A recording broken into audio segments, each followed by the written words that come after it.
ধর্ম যার যার উৎসব সবার, ধর্ম যার যার উৎসব সবার, যার যার উৎসব সবার, ধর্ম যার যার উৎসব সবার, ধর্ম যার যার আর উৎসব সবার। ধর্ম যার যার উৎসব সবার, ধর্ম যার যার উৎসব। আজ পর্যন্ত কোনদিন মুসলমানদের উৎসব শবে বরাত একটা হিন্দু মসজিদে দেখার জন্য আসলো না। মুসলমানদের উৎসব শবে কদর একটা হিন্দু কোনদিন চাওয়ার জন্য আসলো না। মুসলমানদের উৎসব রমজান মাসের রোজা একটা হিন্দু কোনদিন তোমার সাথে সমাজ করার জন্য রাখলো না। একটা হিন্দু কোনদিন তোমার ঈদের নামাজে আসলো না। একটা হিন্দু কোনদিন তোমার সাথে জুমার নামাজে অংশগ্রহণ করলো না।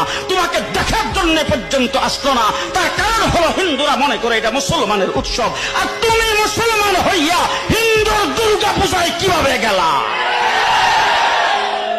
তোমার কি হয়ে গেল? তোমার কি লজ্জা শরম তুমি দয়ে ফেলে দিয়েছো? তোমার কি কোনো লজ্জা শরম নাই?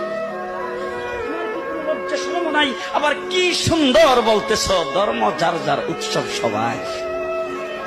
হাই হাই হাই, ও মুসলমান যুবকেরা ভালো করে শোনো, ধর্ম যার যার উৎসব সবার, তাইলে বিয়া যার যার বউ তো সবার।